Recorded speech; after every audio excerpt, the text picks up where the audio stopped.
ഒരു പ്രോപ്പർട്ടി വാങ്ങുമ്പോൾ ഏതൊക്കെ ഡോക്യുമെന്റ്സ് ആണ് വെരിഫൈ ചെയ്യേണ്ടതെന്നും എന്തൊക്കെ കാര്യങ്ങളാണ് ശ്രദ്ധിക്കേണ്ടതെന്നും എക്സ്പ്ലെയിൻ ചെയ്യുന്ന വീഡിയോ ആണ് ഇത്. അതിലൊന്നാമതായി ആധാരം അല്ലെങ്കിൽ ടൈറ്റിൽ ഡീഡ്. നമുക്ക് സ്ഥലം വിൽക്കുന്ന വ്യക്തിക്ക് ആ സ്ഥലത്തിന് മേലെയുള്ള നിയമപരമായ ഉടമസ്ഥാവകാശം തെളിയിക്കുന്ന രേഖയാണ് ആധാരം. നമുക്ക് സ്ഥലം വിൽക്കുന്ന ഈ വ്യക്തി അയാൾക്ക് മുൻപ് ആ സ്ഥലത്തിന്റെ ഉടമയായിരുന്ന വ്യക്തിയിൽ നിന്നും നിയമപരമായ വഴിയിലൂടെയാണോ ഈ സ്ഥലം ഏറ്റെടുത്തിട്ടുള്ളത് എന്നതിന്റെ തെളിവാണ് ഈ ആധാരം.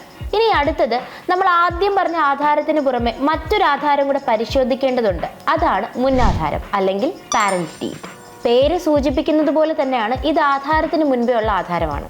നമുക്ക് സ്ഥലം വിൽക്കുന്ന വ്യക്തിക്ക് ആരാണോ സ്ഥലം വിറ്റത് അയാളുടെ ആധാരമാണ് മുന്നാധാരം. നമ്മൾ ശ്രദ്ധിക്കേണ്ട കാര്യം, ആധാരവും മുന്നാധാരവും തമ്മിൽ പൊരുത്തക്കേടുകൾ ഉണ്ടാകരുത്. അങ്ങനെ ഉണ്ടെങ്കിൽ അത് കറക്റ്റ് ചെയ്യാൻ ഒരുപാട് ഫോർമാലിറ്റീസ് ഉണ്ട്.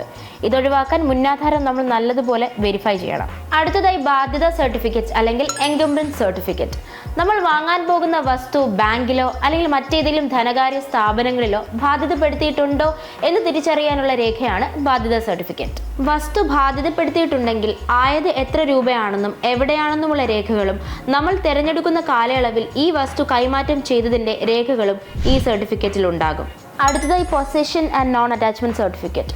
പൊസഷൻ സർട്ടിഫിക്കറ്റ് സ്ഥലത്തിൻ്റെ കൈവശാവകാശം സ്ഥലം വിൽക്കുന്ന വ്യക്തിയിൽ തന്നെ നിലനിൽക്കുന്നു. എന്നാൽ നോൺ അറ്റാച്ച്മെന്റ് സർട്ടിഫിക്കറ്റ് സ്ഥലത്തിന് എന്തെങ്കിലും കണ്ടുകെട്ടൽ ഭീഷണി ഇല്ല എന്ന് ഉറപ്പുവരുത്തുന്നു. അടുത്തതായി ഭൂനികുതി അടച്ച റെസിപ്റ്റ് അല്ലെങ്കിൽ ലാൻഡ് ടാക്സ് റെസിപ്റ്റ്. ഏറ്റവും പുതിയ ഭൂനികുതി അടച്ച റെസിപ്റ്റ് ആണ് നമ്മൾ നോക്കേണ്ടത്. സ്ഥലം ഉൾപ്പെടുന്ന വില്ലേജ് ഓഫീസിൽ സ്ഥലത്തിന്റെ രേഖ റെക്കോർഡ് ചെയ്യപ്പെടുന്നുണ്ടെന്ന് ഉറപ്പിക്കാനാണിത്. ഇതിനെയാണ് പോക്കുവരവെന്ന് പറയുന്നത്. സ്ഥലം വാങ്ങിയതിനു ശേഷം ആധാരത്തിന്റെ ഒരു കോപ്പി ഈ സ്ഥലം ഉൾപ്പെടുന്ന വില്ലേജ് ഓഫീസിൽ സബ്മിറ്റ് ചെയ്ത് പോക്കുവരവിനുള്ള ആപ്ലിക്കേഷൻ നൽകണം. അപ്പോൾ വില്ലേജ് ഓഫീസർ ഈ സ്ഥലവുമായി ബന്ധപ്പെട്ട എല്ലാ വിവരങ്ങളും തണ്ടപ്പേർ നമ്പർ നൽകിക്കൊണ്ട് രജിസ്റ്റർ ചെയ്യാനുള്ള നടപടികൾ എടുക്കും.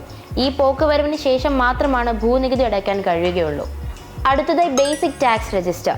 നമ്മൾ വാങ്ങാൻ പോകുന്ന ഭൂമി ഏത് തരത്തിൽപ്പെട്ടതാണെന്ന് അറിയാൻ നമ്മളെ ഇത് സഹായിക്കും. ഭൂമി പലതരമുണ്ട്. കൃഷിയോഗ്യമായ നിലം, പുരയിടം, തോട്ടം, തണ്ണീർത്തടം എന്നിങ്ങനെയല്ല. നമ്മൾ ഇതുവരെ പറഞ്ഞ എല്ലാ ഡോക്യുമെന്റിലും ഭൂമിയുടെ തരം വ്യാജമായി കാണിക്കാൻ കഴിഞ്ഞേക്കാം. പക്ഷേ ഇതിൽ ഒറിജിനൽ മാത്രമേ ഉണ്ടാകൂ. ഒരു ബിൽഡിംഗ് പ്രോപ്പർട്ടി നിർമ്മിക്കാനാണ് നിങ്ങൾ സ്ഥലം വാങ്ങുന്നതെങ്കിൽ നമുക്കതിന് ബിൽഡിംഗ് പെർമിറ്റ് വേണ്ടിവരും. പക്ഷെ നമ്മൾ വാങ്ങിയ സ്ഥലം കൃഷിയിടമാണെങ്കിൽ സർക്കാർ ബിൽഡിംഗ് പെർമിറ്റ് തരില്ല. അതുകൊണ്ട് ചതി പറ്റാതിരിക്കാൻ വേണ്ടി ഇതുകൂടി പരിശോധിക്കുക.